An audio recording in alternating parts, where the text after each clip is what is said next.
Thank you, everybody.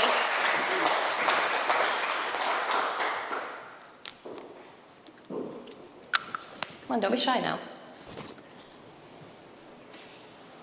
Come on, you don't have to have a question. Thank you. Go ahead. We have a labor force participation rate at 60.4% right now. Any thoughts around how we can encourage folks to get back to work? We're having difficulty filling the jobs that we have. Yeah. I think one is increasing wages. I work full-time as a mental health worker. I work part-time at a winery. My mental health job, we consistently had trouble keeping people in that job. You know where we never had a staffing problem? The winery. We make easily, including tips, our hourly rate and tips, I can easily make $50 an hour at the winery. Double what I make as a mental health worker. And in talking to folks at all these county fairs, knocking doors, it's that overall feeling of the unfairness of it all, the unbalance of it all. That, I talked to this mother at the Rockingham County Fair. Sorry about my hair, probably messing up your mic. She was a nurse, had 2 little girls, and she said, I'm lifelong Republican, my number one issue is inflation. I said, totally understand that. So the more and more we talked, she explained how much she struggled to put gas in her gas tank. I said, yes, so it must really make you mad to know that the top 4 gas companies in America made record-breaking profits while we were struggling to put gas in our tank. And she goes, wait, what now? And so I told her again that while we were paying $5 a gallon at the gas pumps, the top 4 gas companies in this country made record-breaking profits. So you can't say that that's inflation. That's corporate greed. And so I asked her, when she explained that she was a nurse, I said, so you worked during COVID? Yep. You risked maybe even bringing COVID home to your 2 little girls that were too young to get vaccinated? Yep, sure did. And I was proud to. I love that. I love my job. I was so happy that I could serve my community and work on the COVID unit. So I said, I hope that you got a huge raise since the CEO made record-breaking profits, right? She goes, no. I got a little, cost of living bump, like I did in my mental health job. But we didn't see the workers who are responsible for the profits, who are responsible for creating whatever it is that business does. The workers are the ones that do that. Yet we didn't see our wages skyrocket like the CEOs did. So I think, people really reevaluated and reprioritized their life. I talked to a couple at a Roanoke festival. The mom and dad, 2 little kids, maybe 1 little kid, I can't remember, doesn't matter. They were so excited to have a family, spend time together. The wife worked 1 shift, the husband worked the other, and they literally passed each other in the night, just like, high five, you got this shift. And so they never had any time to spend together. So think of what that does to your family unit, your mental health, when the family that you have worked so hard to create, that you wanted a husband and a wife and a little kid, the picture-perfect family with a white picket fence. But now that's not accessible. That's not how it ends up working. And so I talked to them, and their biggest thing was, we never eat dinner together. We never sit down and actually enjoy a movie together. Well, then what's the point of all this? What is all the point of working so hard to never see your family, to never spend that quality time? And I think that that's another reason that some people have decided that their kids, that family life was more important than going back to work, and they're willing to make sacrifices. So I think, we need a workplace revolution in this country where we pass the Family Leave Act. We've got to start exploring, I talked a little bit about long COVID and how people have not been able to go back to work. Think of folks that are taking care of their elderly parents, having to leave their job because they have to stay home and take care of their elderly parent. I'm on the board of ARC of Augusta, which ARC is a nationwide program. It's an agency that deals with folks with developmental and intellectual disabilities. Do you know the wait list to get into services is 6 years? So while you are waiting for your number on that 6-year wait list, You're the caregiver for your child. You're hurting your back because you have not been trained to be a caregiver. So you're picking up your kid and pulling your back out. This is stuff happening right in our communities every day. So that is, of course, impacting our workforce and people being able to go back to work. We need to be more flexible in what work looks like. Sorry, that was a really long answer. Got me going up. Yeah. Can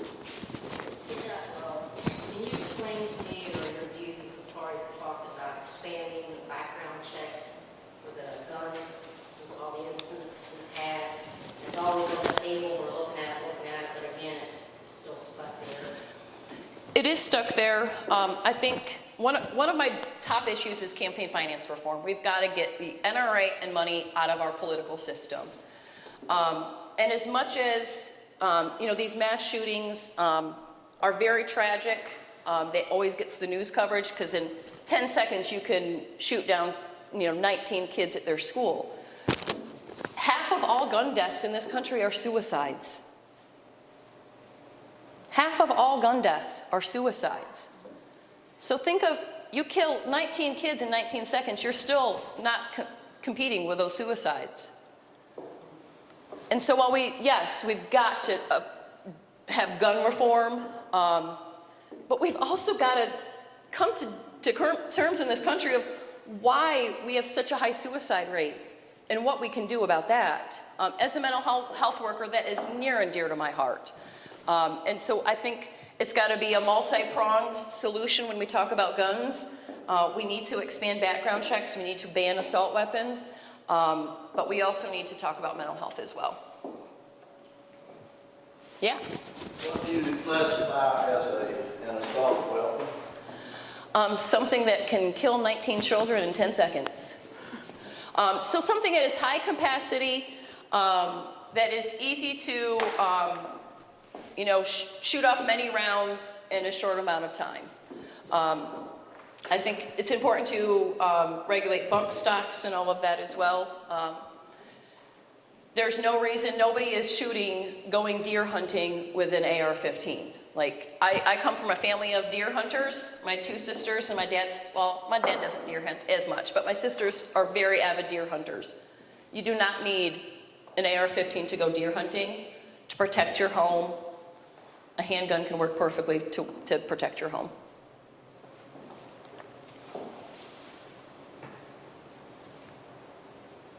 Anybody else?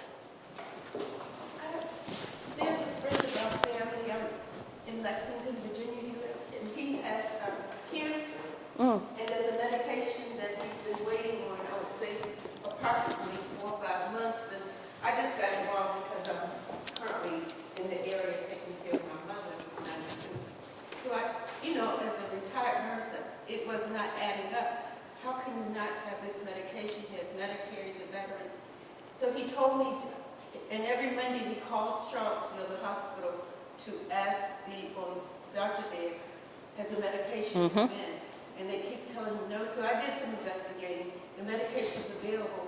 And what he told me yesterday was, yes, the medication is available, but Medicare has not released the code for it to be paid for. So in essence, he is not, and he has metastasis. And this medication, he has prostate cancer and he needs this new medication because he has metastasis to the bone. Yeah. This man has been 4 months waiting on this medication. They have it. It's inexcusable. I couldn't. Inexcusable. I mean, and this happens all the time. I tried to get a shingles vaccine and my doctor wouldn't give it to me because my insurance won't cover it. If I want the vaccine, why can't I get it? It's really frustrating. And part of that is new and improved Medicare for all and allowing, so part of the Inflation Reduction Act included Medicare being able to negotiate drug prices. So I hope that will in turn do something. But I don't understand why we allow the insurance companies to hold so much of our healthcare decision making. The fact that they're blaming it on a code. So I had a reaction to the COVID vaccine, and I tried to get coverage for it, and my insurance company told me, we don't have a code for that, so we can't cover it. You don't have a code for it? And that was that's it. That's the only answer they had for me. So $4,000 out of pocket I had to pay for things. And so it's really, and that's why I say the number one issue in this country has got to be healthcare and revamping and redoing, having healthcare reform, because so many people are left out from quality, good healthcare. And by not pushing our elected officials to change this, we are tolerating people suffering. We're tolerating this. We have a better option. We just lack the political will to get these things done. And again, people suffer while we wait. Question. Do you think that our national health policy should be GoFundMe? No, of course not. Well, it seems that that's happening. Of course. Like I said, I had to pay $4,000 out of pocket for an issue. One of my neighbors brought me $1,000 to help me pay my medical costs. Like, that's a crazy concept. Like, I have a running tab at Augusta Health. I just pay a monthly fee to Augusta Health just to keep my bill, like, because I've created a monthly payment plan for all of the health issues I had. I needed to have a mammogram before I turned 40. My insurance won't cover it.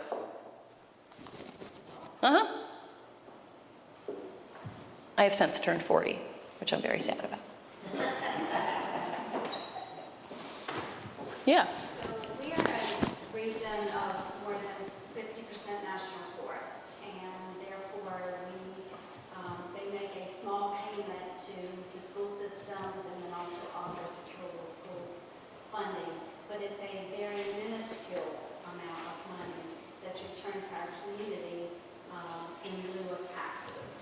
So you can imagine that at the end of the day, it's very hard for a community like ours to make budget, to make infrastructure investments, et cetera, in the community. So what would you recommend that we do to have either a stronger connection with the Forest Service, and how could we maybe increase those payments to the community? I'm very happy that you have a relationship with the Forest Department, but it's crazy to think that you have to have a relationship with the Forest Department to fund your schools. Like in Stanton, they had to have a bake sale to make up the difference of their school budget. Like a bake sale. And your relationship with the Forest Department, which is great stuff, but we should be fully funding our public schools without needing to have the Forest Department or a bake sale. And I think that really impacts our kids. When we don't fully fund our education, and we're pulling these bake sales and we're pulling all these different sources to fund our public schools, we are literally telling our kids that we don't prioritize their education and their futures. So I think we need a federal plan for dealing with funding our schools, because like you said, each locality is so different in their tax rates and their tax base and the money that they can bring in for their schools. I live in Waynesboro. We've had a high school that has been falling apart for 30 years that we're finally getting repaired and everything, but it was a problem that we dealt with for 20, 30 years, that we kept kicking the can down the road because we just didn't have the money to do it. And we were putting our kids into a school that was literally falling apart. They showed me a crack in the wall and they would put duct tape across it to measure how much the crack grew. So imagine being a kid and walking into a building where the bricks are falling apart, there's duct tape, there's leaks. Oh, my community doesn't care about my education. So we need to prioritize education. We should not be having to scrap together all these different funding streams to show our kids that their education matters.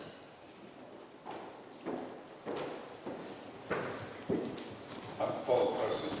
What would you do to solve the immigration problem? Have a pathway to citizenship, first of all. I think, stop using terms like illegal aliens like our current congressman uses would be helpful. But we need to also understand why, again, so many people are coming to this country, and the part that our country played in that role.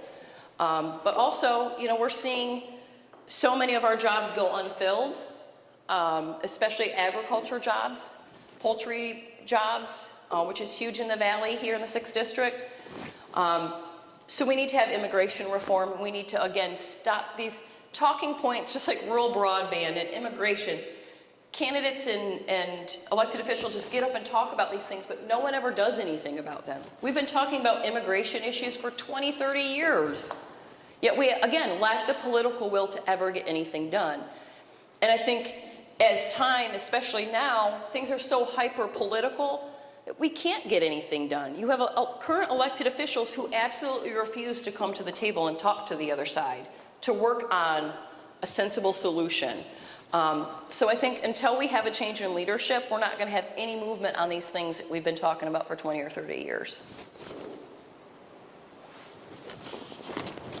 What are you going to do to try to help increase our teachers' pay? I mean, I know that's just not here in our district or whatever. That's everywhere. But I mean, I know some teachers, they've been there for many, many years. They're barely making $45,000. Yeah, yep. You can go to UPS and those guys, and you make $80,000 or $90,000 and no, education, so to speak. So, what are you going to do to try to help us raise our teachers' salaries and keep our good teachers instead of going out somewhere else? I'm going to make this amount of money. Yep. And I go to UPS and make this, but I'm not going to get my education. But I'm going to make the money to pay my bills. And I have to. right. So my husband's parents are both retired school teachers. Nobody becomes a teacher just like no one becomes a mental health worker because they're going to make good money. They do it because that is what their heart tells them. That's their passion.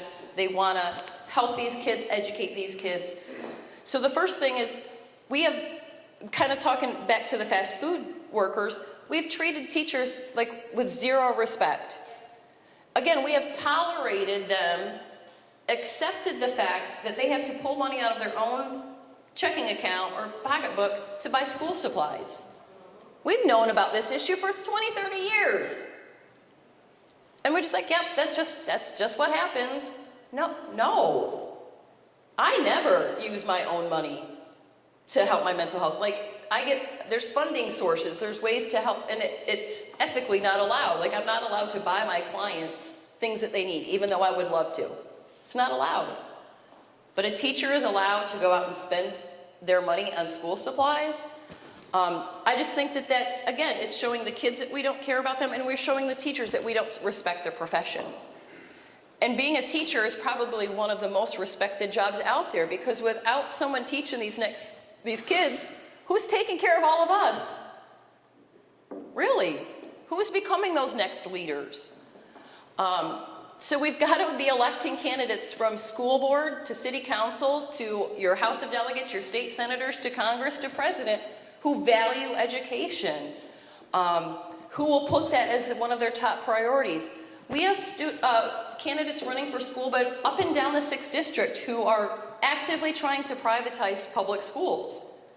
We have someone running in Waynesboro who doesn't even have her kid in public schools, yet is running to be a school board member.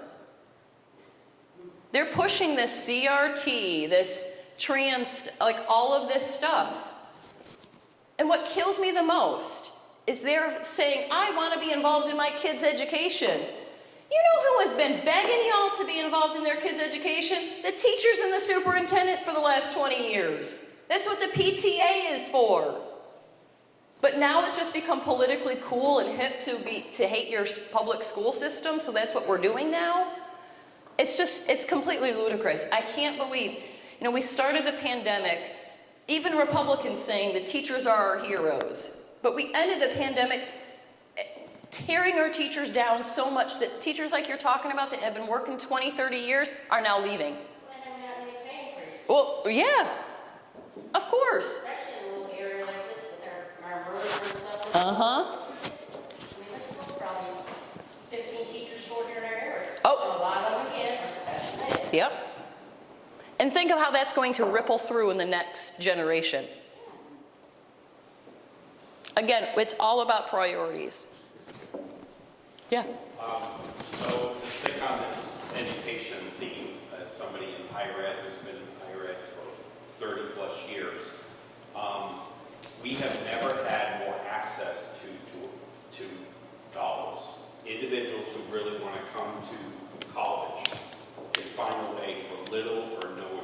Yeah. especially in Virginia. The barrier is financial aid laws, okay, and the FAFSA. Now, I know that that's being simplified, but simplified government ease is very different than simplified probably of all the people. Yeah, yeah. That, as an example, this fall, we had 95 students who were ready to go. They hadn't completed their financial aid because they needed either verification. We have a lot of single parents that have two spouses, have two parents not living together, and one parent will not share financial aid information. Oh my gosh. And that person, and that student, all this money is there, but they can't access it without that form. And it is becoming, it is the number one barrier. That's nuts. Because when you were saying, who's going to take care of us, the future nurses, the future car mechanic, and everything else, well, if they can't get an education because of something in the way, then I really would question the quality of that car mechanic or the quality of, you know, that nurse and so forth. So it's just more, it's not a question, it's really more of an awareness that federal financial aid, I hear all the time that students say, well, my parents don't want to share the information with the government. Well, listen, folks, governments already have our information, okay? I'm a proponent of a postcard. Fill it out. IRS will send, basically get the authorization. Yes, you're eligible. Move on. Yeah. Do you know why that isn't an option? Because it makes sense, and why would we do it? Because it's logical. Right. Oh, I know. It's being a mental health worker and seeing all the inefficiencies of the government is just, there's got to be an easier way. Just one quick comment. I recently read a great quote from somebody who said, simplicity is the friend of equality. Like it.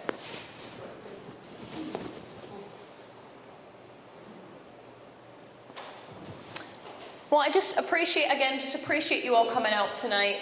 If you end up figuring, in the middle of the night, you're like, oh, I don't know this about Jennifer. I wonder what she thinks about that. Please reach out to us. We're extremely accessible through email and our social media pages. But please, if there's anything that you question, please let me know. Please take as much swag and stuff that you would like to do and I would appreciate all y'all's support. If you don't know, early voting has already started. That started last Friday, so you can vote anytime now at your local, probably your local registrar's office here, depending. It's your local registrar's office here? Ours moved to the library last second, so it's tough to keep track of all the early voting locations, but go out and vote if you want to, or wait for Election Day, which is November 8th. Thank you, everybody. That's it. Thank you. Appreciate you.